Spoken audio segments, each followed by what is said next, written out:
오늘 주신 하나님의 말씀은 디모데후서 2장 14절로 26절입니다.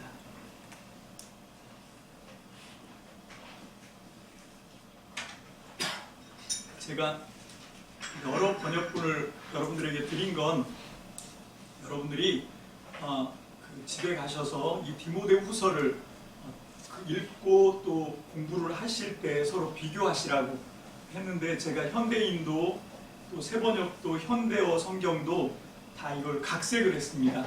왜냐하면 이게 너무 존칭으로 쓰여져 있으니까 그 바울과 디모데의 관계가 좀 실감이 안 나요. 바울과 디모데는 우리 초반에 1장 처음에 봤던 것처럼 엄청 친밀한 사이입니다.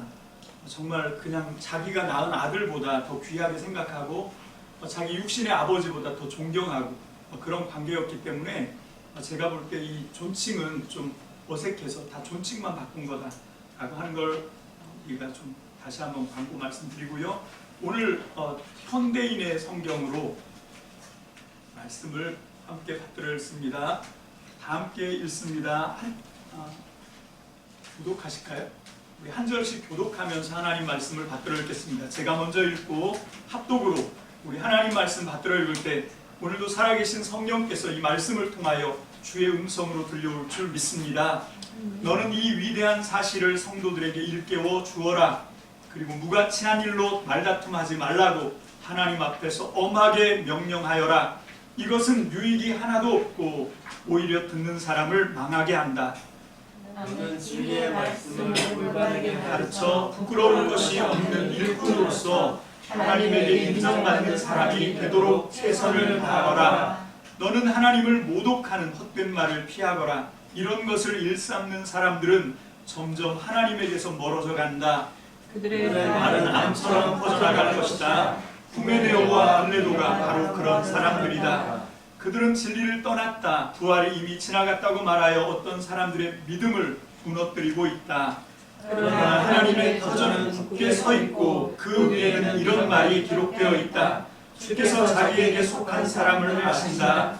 주의 이름을 부르는 사람은 누구든지 악에서 떠나라. 큰 집에는 금그릇과 은그릇만 있는 것이 아니라 나무그릇과 질그릇도 있어서 그 중에 어떤 것은 귀하게 쓰이고 어떤 것은 천하게도 쓰인단다. 그러므로 누구든지 이런 것에서 자기를 깨끗하게 하면 그는 주인이 온갖 좋은 일에 요긴하게 쓸 수 있는 귀하고 거룩한 그릇이 될 것이다. 너는 청년의 정욕을 피하고 주님을 깨끗한 마음으로 부르는 사람들과 함께 의와 믿음과 사랑과 평화를 추구하거라.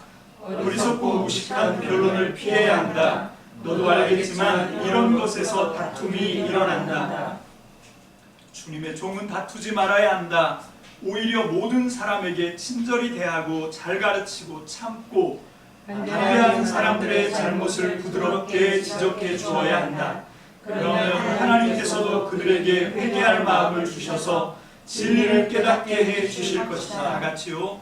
그리고 마귀에게 사로잡혀 죄의 종노릇하던 그들이 제정신으로 돌아가 하나님의 뜻을 따라 살게 될 것이다. 아멘. 기도하겠습니다. 할렐루야. 주님 감사합니다. 오늘 우리가 하나님 앞에 모였습니다. 주님, 우리의 심령 가운데 주의 말씀으로 인한 갈급함이 있습니다. 하나님, 주의 말씀으로 인한 주림이 있습니다.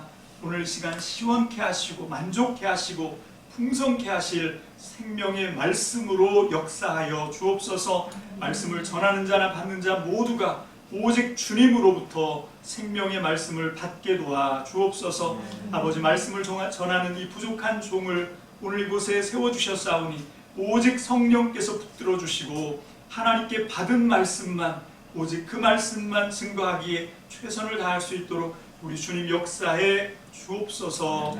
감사를 드립니다. 예수님의 이름으로 축복하며 기도합니다. 아멘. 할렐루야. 아멘. 이제 우리 5주 전부터, 그래서 오늘이 이제 5번째 시간인데요, 디모데후서 함께 나누고 있습니다. 제가 간절히 기도하며 소망하는 것은 살아계신 하나님께서 디모데후서의 말씀을 통하여 정말 우리가 간절한 마음과 기도로 귀를 열고 마음을 열고 사모함으로 하나님의 뜻을 구하고 하나님의 마음을 깨달으려고 하는 모든 우리 참믿음 성도들에게 특별히 저에게 우리 주님께서 생명과 진리와 능력의 말씀을 은혜로 받게 하시는 복을 주실 줄로 믿습니다. 아멘. 자, 그러기 위해서 제가 오늘도 한 가지 여러분들에게 힌트를 먼저 드리고 시작하려고 하는데 그건 뭔가 하면 지금 우리는 이렇게 그 전체 디모데 후서에서 한 부분만 딱 따로 떼어서 이렇게 말씀을 나누잖아요. 이거 굉장히 안 좋은 겁니다. 이거 왜 안 좋은 건가 하면 이게 원래 성경이 만들어질 때, 성경이 쓰여질 때 그런 의도로 쓰여진 게 아니에요. 구약 성경, 구약의 오경이라든지 또 예언서라든지 모든 성문서 그리고 신약의 복음서를 위시해서 사도행전과 또 서신서들과 요한계시록까지 모든 성경은 어떤 의도로 쓰여졌냐면 읽힐 목적이 아니라 들려줄 목적으로 쓰여졌습니다. 지금부터 2000년 전에는요 글을 읽고 쓸 줄 아는 사람이 그렇게 많지 않았습니다. 그래서 바울이 지금 이 편지를 쓸 때도 읽는 사람들을 생각해서 고안하고 이 글을 쓴 것이 아니라 이것이 어떻게 들려질지를 생각하면서 이 편지를 썼다는 거예요. 그래서 우리가 가장 좋은 건 뭔가 하면 그냥 처음부터 끝까지 쭉 읽어가는 겁니다. 요즘은 너무 좋아서 저희가 지금 성경 읽고 있는 성경 읽기 프로그램 공동체 성경 읽기 오늘 공동체 성경 읽기 하셨나? 일요일이라고 빼시면 안 됩니다. 일요일도 꼭 하셔야 돼요. 주일도. 그래서 그거를 쭉 들으면서 저는 항상 그런 생각을 합니다. 초대교회 맨 처음에 성경이 쓰여지고 들려질 때 아마 이런 식이었을 거다. 그때 제가 태어났으면 분명히 저는 글을 못 읽으니까 누군가가 성경을 읽어주는 사람이 있으면 가서 이렇게 귀를 쫑긋 세우고 마음을 열고 그냥 쭉 듣다 보면 거기서 감격하고 막 거기서 뭔가 깨달음이 오고 거기서 뭔가 하나님이 나를 만지시는 그런 것들이 막 느껴지거든요. 그래서 여러분들이 반복해서 내가 소리내서 읽으면 좋지만 또 요즘 너무 좋으니까 스마트폰 같은 데서 공동체 성경 읽기에서 성경 읽어주는 걸 자꾸 듣는 거 너무 좋습니다. 이 듣는 거를 읽는 거 뒤로 이렇게 자꾸 미뤄서 읽는 게 더 중요하다고 생각하는데 천만의 말씀. 제 생각입니다만 제가 생각하기는 그게 아니라 이 성경이 원래 쓰여질 때부터 이거는 읽힐 목적이 아니라 듣게 할 목적으로 쓴 거다라고 하는 걸 여러분들이 생각한다면 우리의 그 안타까움은 뭔가 하면 근데 우리가 그 시간대랑 너무 멀리 떨어져 있어요. 어떤 건 한 3,500년 또 가장 가깝다고 해도 2,000년 가까이 그런 시간의 떨어짐 때문에 또 거기랑 우리랑 문화가 완전 달라요. 이렇게 문화가 다르니까 또 거기에 대한 어떤 그 당시의 역사적인 지식이나 이런 게 없다 보니까 지금 이게 어떤 상황에서 쓰여진 건지를 모르게 되면 우리는 어쩔 수 없이 그냥 우리의 시각으로 우리의 그 현실의 문화로 이렇게 성경이 그냥 우리의 귀에 들려지는데 우리의 마음대로 해석할 수밖에 없거든요. 근데 오늘 성경은 그거를 굉장히 경계합니다. 오늘 본문 말씀이. 그래서 우리가 할 수 있는 대로 열심히 노력을 해야 돼요. 힘쓰고 애써서 그 당시에 이 말씀이 어떤 의미로 전해졌을까 요거를 우리가 찾고 그것들을 그 상황으로 들어가서 우리가 거기서 하나님의 음성을 듣는 거기서부터 시작해야지 그냥 이런 문화의 차이나 시간의 차이나 장소의 차이나 이런 거 싹 무시하고 그냥 내 입장에서 이 말씀을 듣고 내 마음대로 해석하면 오늘 본문에서 말씀하고 있는 그런 사람들에게 하나님이 그 고라와 다단과 아비람에게 내렸던 그런 모세의 그 광야에서 있었던 그 사건처럼 하나님이 그렇게 하실 거다라고 지금 바울이 그 후메네오와 누구죠? 그 사람 이름을 들먹이면서 빌레도, 후메네오와 빌레도를 들먹이면서 그렇게 아주 엄중하게 경고를 하고 있는데 그게 어떤 사람인가 하면 그냥 심드렁하게 말씀을 읽고 자기 마음대로 해석을 해버리고 그리고 복음을 정말 제대로 올바르게 깨달으려고 하지 않고 그냥 자기 마음대로 변형을 시켜서 그렇게 하는 걸 굉장히 경계하고 있습니다. 그래서 우리 오늘 말씀을 우리가 들을 때 두렵고 떨림으로 하나님의 말씀을 받게 되시기를 주의 이름으로 축복합니다. 아멘. 자, 오늘 이 말씀은 2장 14절로 시작합니다. 제가 현대인의 성경 각색 14절 우리 다 함께 띄워주시고 함께 읽습니다. 시작. 너는 이 위대한 사실을 성도들에게 일깨워 주어라. 그리고 누가 친한 일로 말다툼하지 말라고 하나님 앞에서 엄하게 명령하여라. 이것은 유익이 하나도 없고 오히려 듣는 사람들을 망하게 한다. 여기 먼저 우리는 이 위대한 사실을 성도들에게 일깨워 주라 그러는데 뭔지 내용을 알아야 일깨워 주지요. 지금 여기서 얘기하는 이 위대한 사실이라고 현대인의 성경은 그렇게 번역을 했고, 또 여러 번역본들, 다른 번역본들을 보면 개역 개성은 이 일이라고 얘기하지요. 도대체 그게 뭡니까? 그게 뭐냐면 지난주에 우리가 배웠던 말씀 디모데후서 2장 11절로 13절에서 결론을 내리잖아요. 하나님께서 예수님을 통해서 모든 복음을, 우리를 구원하시는 모든 복음을, 하나님의 생명의 길을 십자가에서 완성하셨습니다. 그래서 우리는 비록 연약해도 우리 주님이 우리와 함께 죽었기 때문에 우리가 그분과 함께 다시 살 것이다. 이게 초대교회 찬양이라고 했습니다. 그래서 디모데후서 2장 11절로 13절에 바울이 그 초대교회에 만들었던 그 자기들의 신앙을 고백하는 찬양으로 말씀의 결론을 내렸는데 다시 한번 보겠습니다. 디모데후서 2장 11절로 13절 시작. 이 말씀 믿을만 합니다. 우리가 주님과 함께 죽었으면 우리도 또한 그분과 함께 살 것이요, 우리가 참고 견디면 우리도 또한 그분과 함께 다스릴 것이요, 우리가 그분을 부인하면 그분도 또한 우리를 부인하실 것입니다. 우리는 신실하지 못하더라도 그분은 언제나 신실하십니다. 그분은 자기를 부인할 수 없으시기 때문입니다. 아멘. 바울이 바로 이 복음을 깨달은 거죠. 그래서 바울은 기꺼이 이 복음 앞에 자기의 모든 것을 던진 겁니다.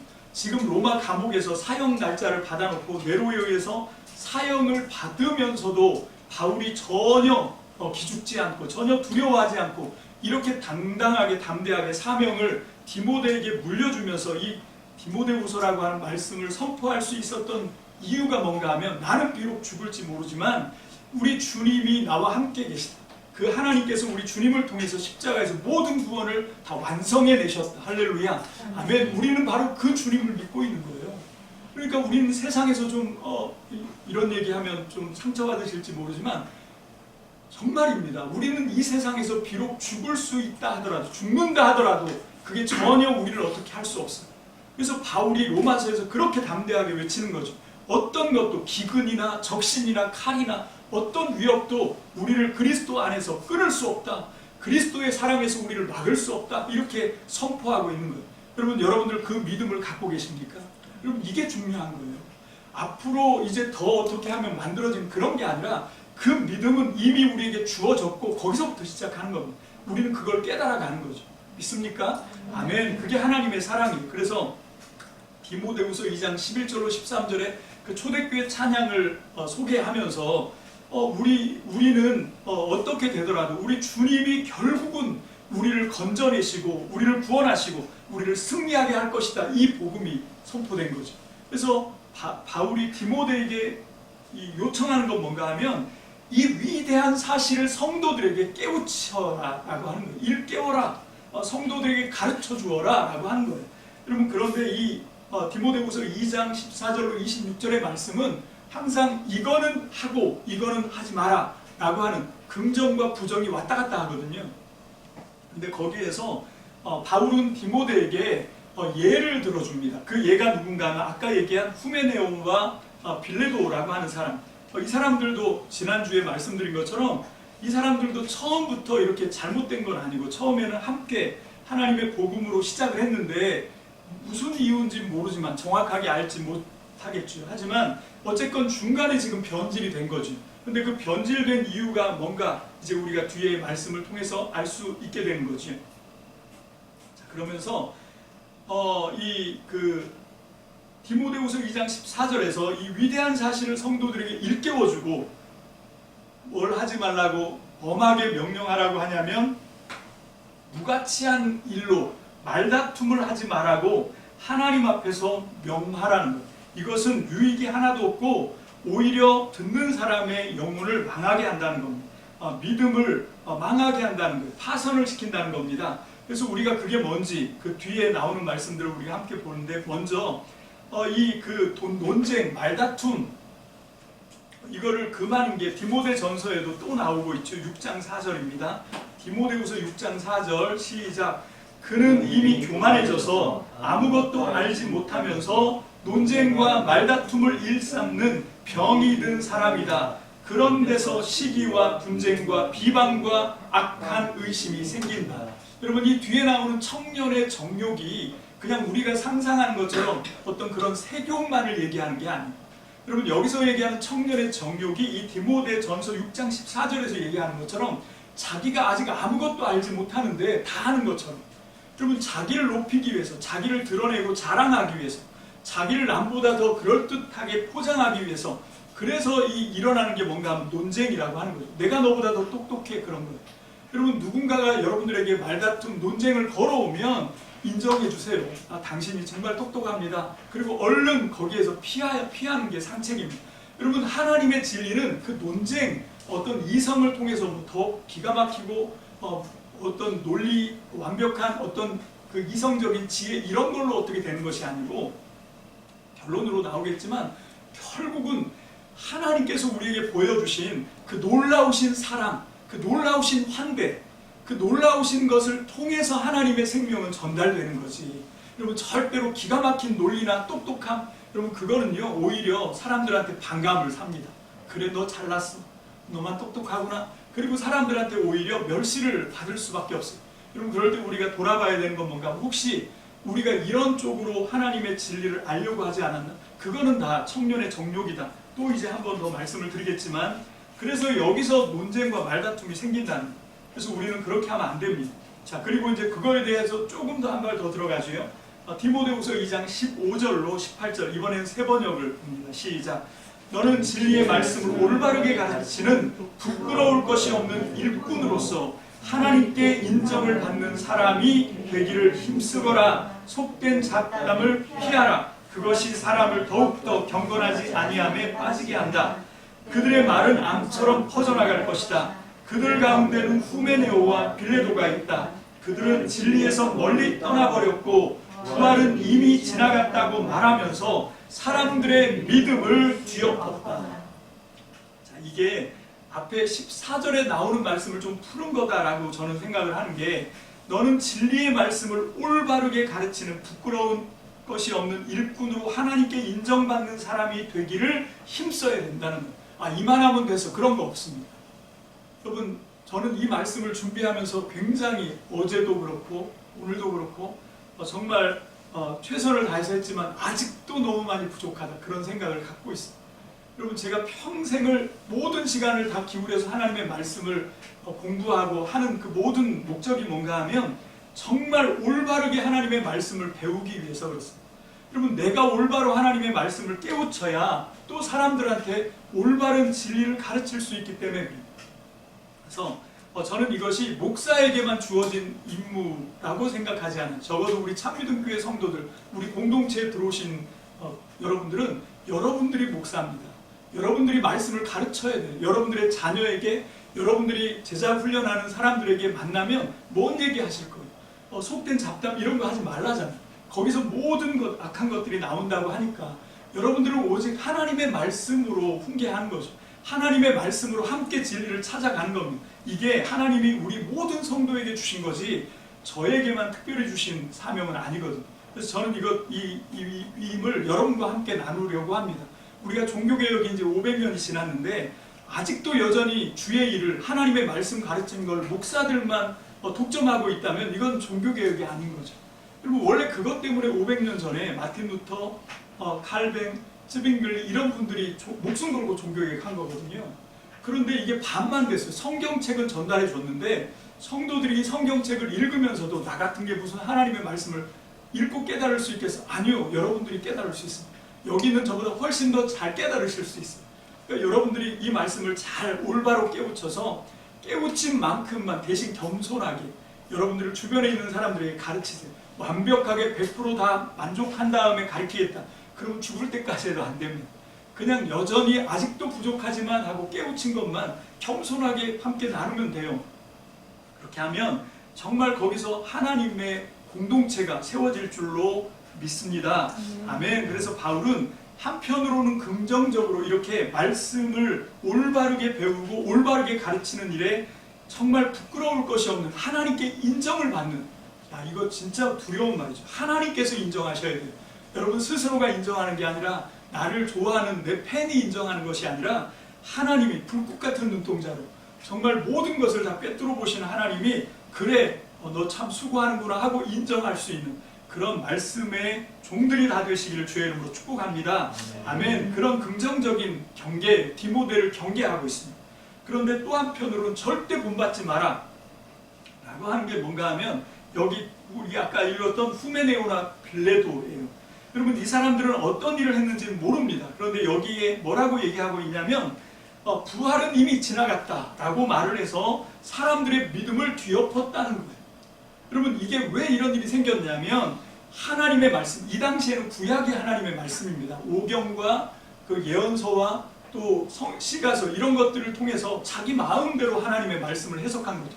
그것도 예수 그리스도께서 오셔서 십자가에서 하나님의 모든 것들을 완벽하게 드러내고 보여주셨는데도 불구하고 그것을 잘못 이해를 해서 어떤 일을 만들었냐면 사람들의 믿음을 뒤엎어버렸다는 거예요.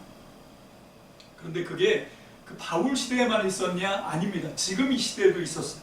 지금 이 시대에도 저는 있다고 생각을 합니다.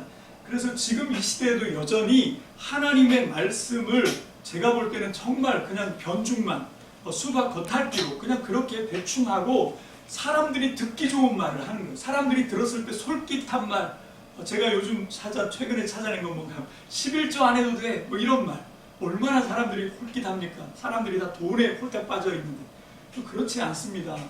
여러분 500년 전에 마틴 루터가 했던 말이 뭔가 하면 주머니가 회개하지 않은 사람은 회개한 사람 아니다. 무슨 얘기입니까? 내가 갖고 있는 모든 재물 누구 거라고요? 대답 못하겠죠. 자, 내 모든 전 재산 누구 겁니까? 주님 겁니다. 이래야 주님의 제자인 거예요. 주님 거는 주님 거, 내 건 내 거 계산합니까? 그래서 10분의 1을 드립니까? 여러분 이제는 그런 거 없어졌어요. 예수님이 나의 구주와 주님인 순간 이미 우리는 모든 것이 다 주님의 거예요.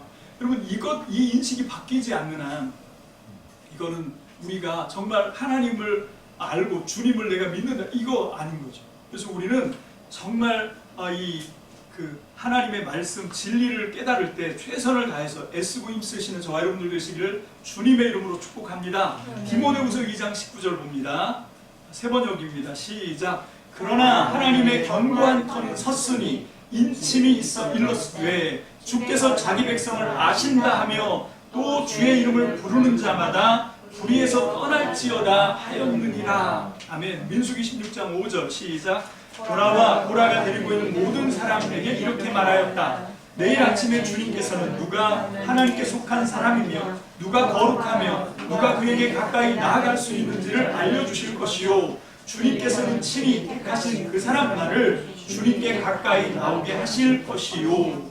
자, 이게 민수기 16장 5절 말씀인데요. 사실 지금 바울이 디모데에게 편지를 쓰면서 디모데후서 2장 19절 이 말씀이 이 민수기 16장 5절을 인용한 거거든요.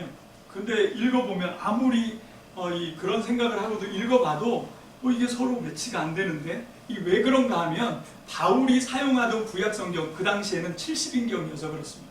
그러니까 히브리 성경을 헬라말로 바꿔서 헬라어로 번역했던 성경을 우리가 70인경이라고 부르는데 그 70인경을 인용하다 보니까 지금 우리가 갖고 있는 건 히브리 정경에서 이 번역을 한 거거든요. 그러니까 이게 좀 차이가 있어요.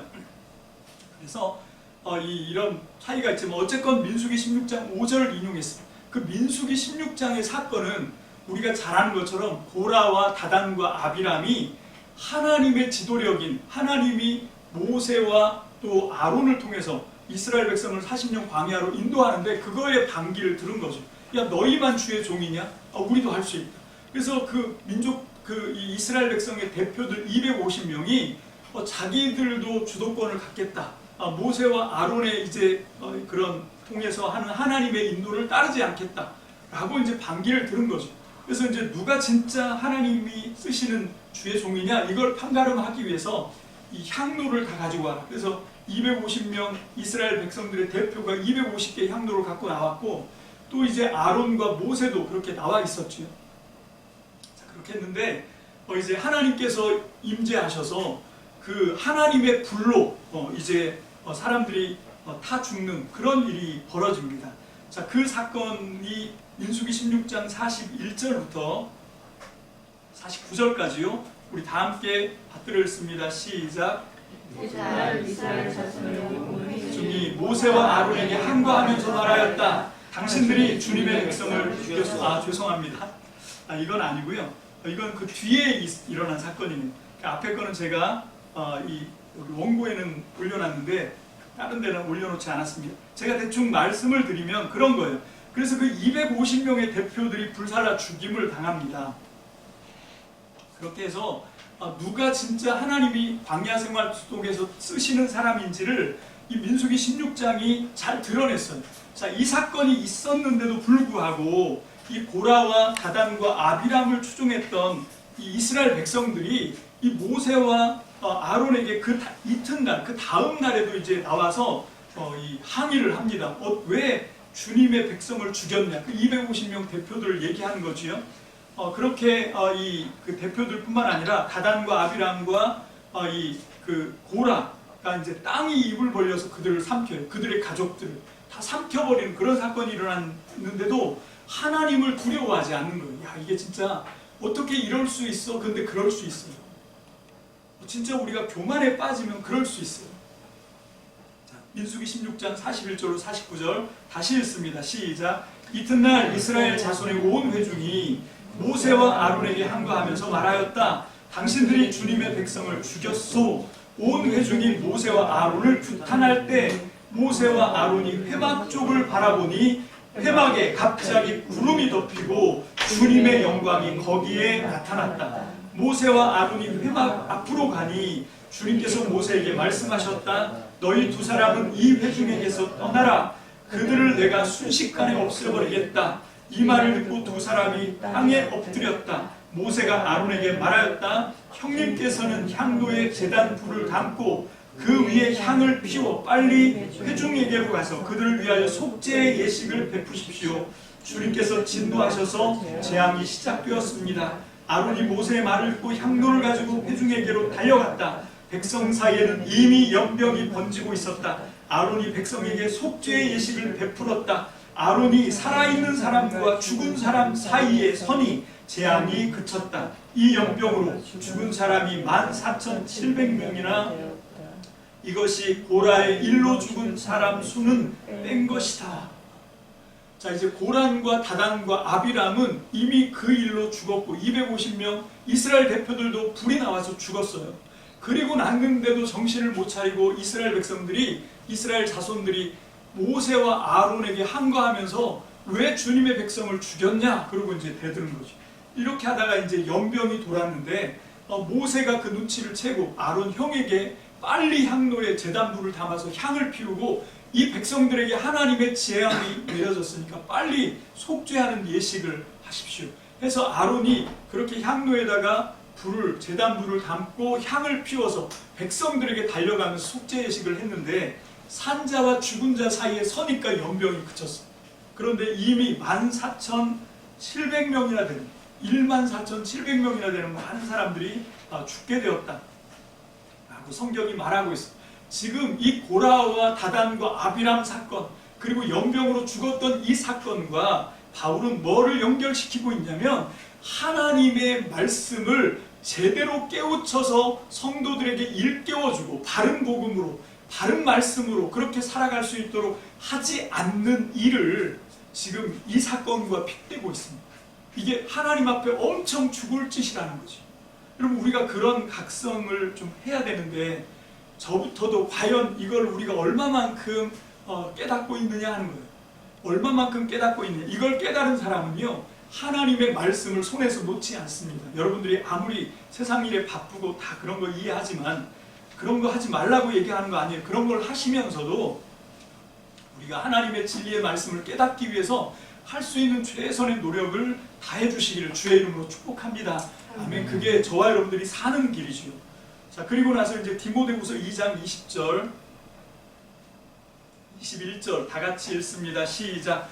큰 집에는 금그릇과 은그릇뿐 아니라 나무그릇과 질그릇도 있어 귀하게 쓰는 것도 있고 천하게 쓰는 것도 있나니 그러므로 누구든지 이런 것에서 자기를 깨끗하게 하면 귀히 쓰는 그릇이 되어 거룩하고 주인의 쓰심에 합당하며 모든 선한 일에 준비함이 되리라. 아멘.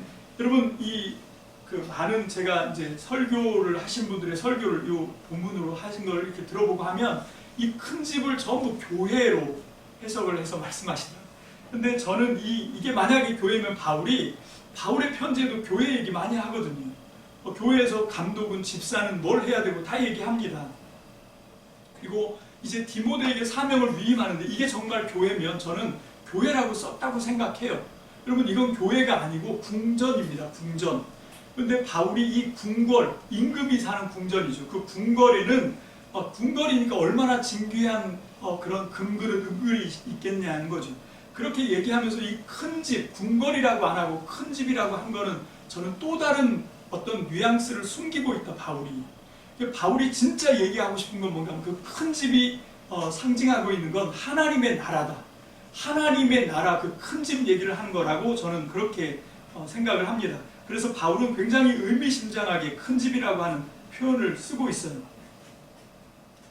여러분 이 바울이나 디모데뿐만 아니라 저와 여러분들이 이렇게 우리의 짧은 생애를 살아가면서 하나님의 말씀에 이렇게 집착하면서 이 말씀이 우리의 신앙의 최우선 가치다. 그렇게 해서 열심히 기도하고 우리의 모든 삶을 기울여서 여러분 단지 그냥 교회에서만 신앙생활하는 것이 아니라 우리의 실생활 속에서 하나님의 말씀 진리를 깨달으려고 애쓰고 힘쓰고 그 말씀대로 어떻게 하든 단 하루라도 아니 5분만이라도 하나님의 말씀의 진리를 깨닫고 한 5분만이라도 살아봤으면 좋겠다고 그렇게 애쓰고 힘쓰는 그 모든 노력의 목적이 뭡니까? 우리가 그렇게 애쓰고 힘써야 되는 그 목적이 뭐냐는 거예요. 그럼 많은 사람들이 특히 오늘날 신앙생활 하시는 분들이 정말 굉장히 심각하게 든 병이 뭔가 하면 개인주의적이에요. 신앙도 자기 사유화를 해버렸습니다.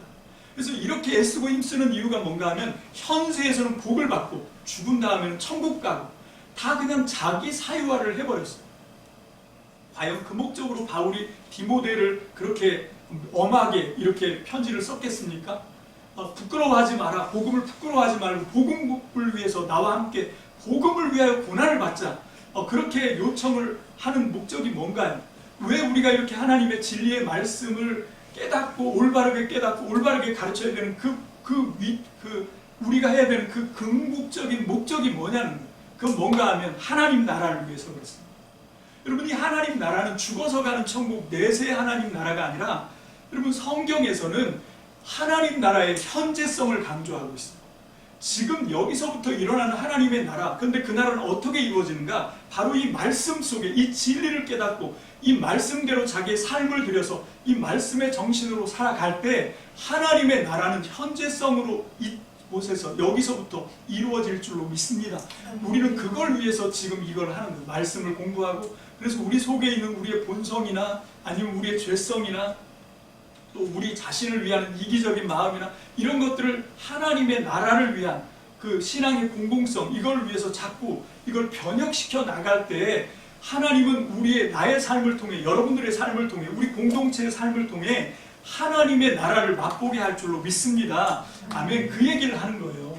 그냥 이것조차도 개인화시켜서 나는 금그릇으로 쓰임 받아야지. 그러기 위해서는 나를 깨끗하게 한다. 그 깨끗하게 한다 하면 사람들 머릿속에 뭔가 하면 금식하고 금욕하고 어떤 그런 신앙적인 절제하는 거. 그래서 난 너보다 깨끗해. 뭐 이런 걸 얘기하는 거. 그런 거 없습니다. 그럼 원래 구약에서 정결례를 할 때 그 정결이라고 하는 의미가 우리가 생각하는 것처럼 죄 안 짓고 오염 타지 않고 어떻게 나를 개인적으로 깨끗하게 하는 것 구약은 그런 개념이 아니에요. 여러분 제가 전에도 한번 말씀드렸지만 구약 율법에서 정결은 뭔가 하면 그게 있어야 될 그 자리에 있지 않는 거예요. 그게 거기 있어야 되는데 엉뚱한 데가 있고 그러면 그거는 정결하지 못한 겁니다. 그 유대인들은 그런 식으로 이걸 정결에 대해서 생각을 해요. 그리고 구약 시대뿐만 아니라 예수님 당시에도 지금 우리가 생각하는 것처럼 나는 나야 이런 거 없어요. 이런 거 절대 없습니다. 내가 누구냐는 자기가 속해 있는 단체가 증명하는 거예요. 내가 바리새인이면 그 바리새 공동체 속에 자기를 발견하는 거고 사실 자기가 없어요. 그냥 그 바리새인으로서 자기의 헌신 이런 걸 통해서 또 자기가 어떤 것들을 드러내는 거지. 지금 21세기처럼 그냥 나는 나야. 자기 굉장히 이기적인 여러분 이거 문화의 차이입니다.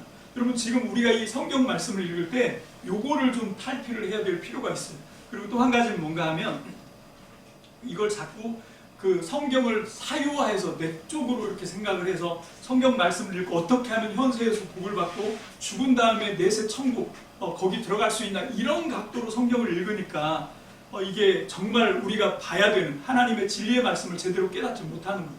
그게 아니고 하나님은 이 모든 우리의 애씀과 힘씀을 통해서 결국 만들어내고 싶은 건 뭔가 하면 지금 이 현재에도 하나님이 다스리는 하나님의 나라가 현재에서 이루어지는 하나님의 나라의 건설, 여기에 하나님의 모든 관심이 다 들어있다. 이 생각을 하고 우리가 이 디모데후서를 읽으면 다른 게 들려요. 여러분 그 다음에 22절 보겠습니다. 22절 다 같이 봅니다. 시작. 그대는 젊음의 정욕을 피하고 깨끗한 마음으로 주님을 찾는 사랑과 함께 의와 믿음과 사랑과 평화를 좇으라. 자, 이게 그냥 단순히 어떤 그런 젊으니까 막 그 충동, 욕정 이런 게 막 생기고 그래서 뭔가 실수하고 잘못하고 여러분 그런 걸만을 얘기하는 건가? 여러분 아까 조금 전에 말씀드린 것처럼 지금 우리가 정말 현재적인 하나님의 나라를 위해서 하나님의 말씀대로 살아야 되는데 여기서 얘기하는 젊은 정욕이라고 하는 건 뭔가 하면 그거를 내가 선악과를 따먹고 싶은 거지요. 내가 그거를 해서 내가 나 중심의 뭔가를 하는 하나님 자리도 내가 꿰차고 앉아서 왜 나를 좀 드러내야 되니까 나를 좀 돋보여야 되니까 많은 사람들이 지금 자기 PR 시대 그러고 살고 있거든요. 여러분 그런 모든 것을 합쳐서 물론 이 속에 그런 육욕, 육정 그런 거 분명히 들어있습니다. 그거 없다고 제가 부인하는 건 아니고요. 이걸 좀 넓게 봐야 된다. 이 디모데에게 이 말씀을 쓰고 있는 그 2000년 전 당시로 돌아가서 이 말씀을 보면 이게 단순히 그냥 젊은 청년의 정욕 이것만을 얘기하는 것이겠는가? 그렇다면 그 뒤에 나오는 말씀하고는 좀 매치가 잘 안 돼요. 그 뒤에 보면 깨끗한 마음으로 주님을 찾는 사람들과 더불어 함께. 여러분 이게 참 중요해요. 근데 그 주님을 찾는 사람들과 함께가 나중에 가면 어떤 것까지 가냐면 이 마귀의 올무에 빠져있던 사람들까지도 확장이 되고 있습니다. 제가 참 깜짝 놀라는 것 중에 하나가 뭔가 하면 예수님이 공생애를 요한복음에 의하면 시작하자마자 어디부터 가냐면 예루살렘부터 올라가세요. 이 예루살렘에 딱 들어가자마자 뭐 하시냐면 그 이스라엘 유대인들의 성전, 그 헤롯 성전에 들어가셔서 채찍을 가죽으로 채찍을 만드시고 그 돈 바꾸는 환전상에 상을 막 뒤집어 엎으시고 그러면서 거기 있는 사람들을 막 꾸짖죠. 이 엄청난 폭력입니다. 예수님이 막 난리를 피우시는 거예요.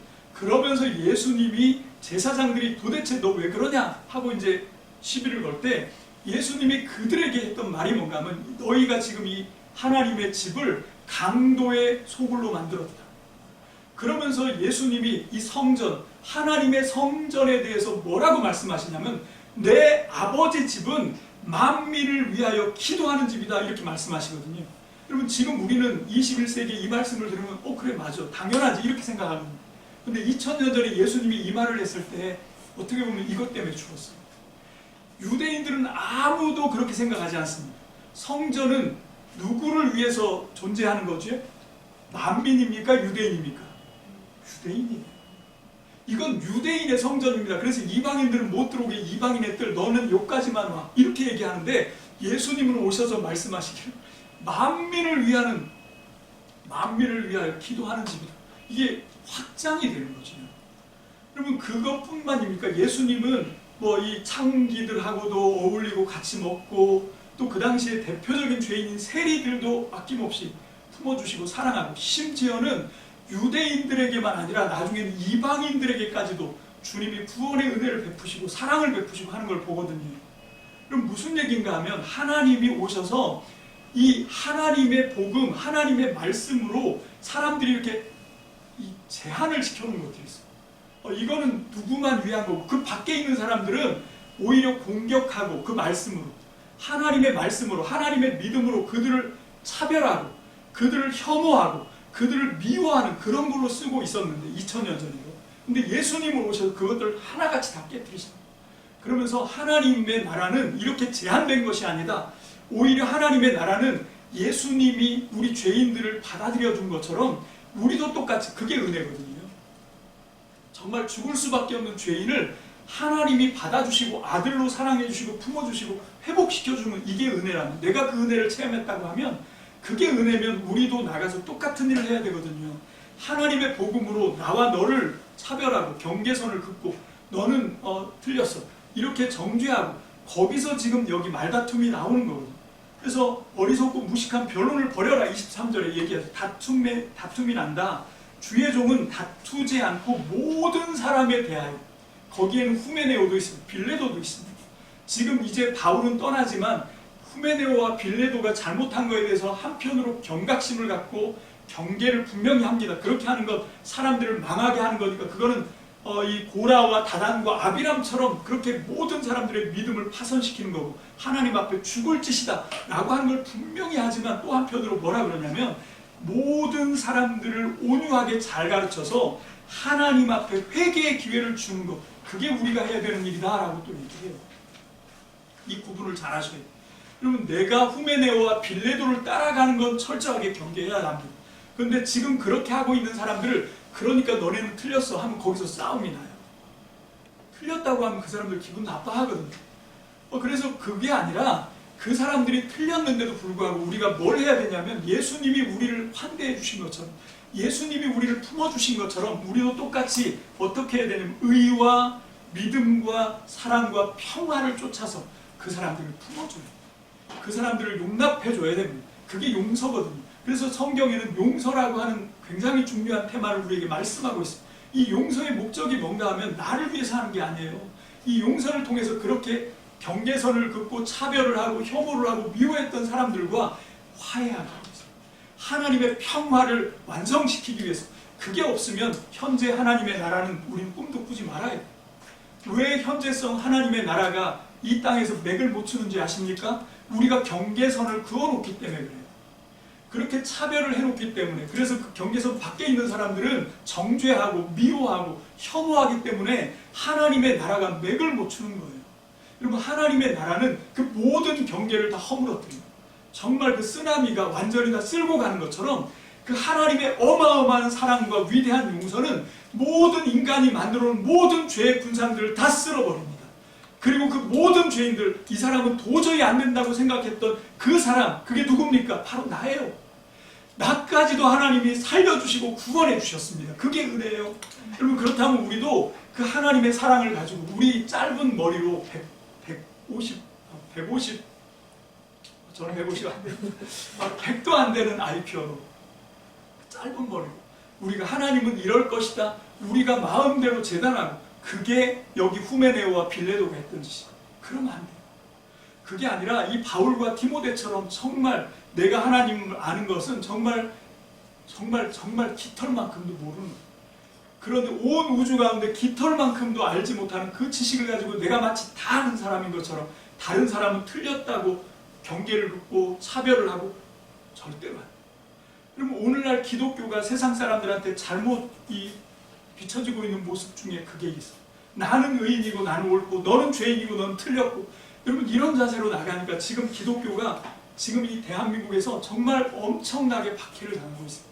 여러분, 그걸 또 이게 박해라고 생각해요. 천만의 말씀. 정말 우리가 예수님이 하셨던 걸 조금이라도 깨닫는다.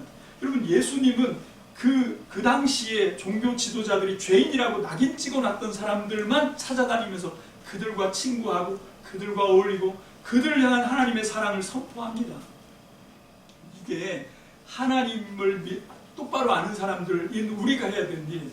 그리고 그렇게 지금도 하나님의 은혜와 사랑을 제대로 알지 못해서 후메네오나 빌레도처럼 그렇게 자기도 망치고 다른 사람들도 망치고 있는 사람들에게까지도 우리가 어떻게 해야 되냐면, 이걸 잘잘못 72비를 따지고 그렇게 하는 것이 아니라는 거예요.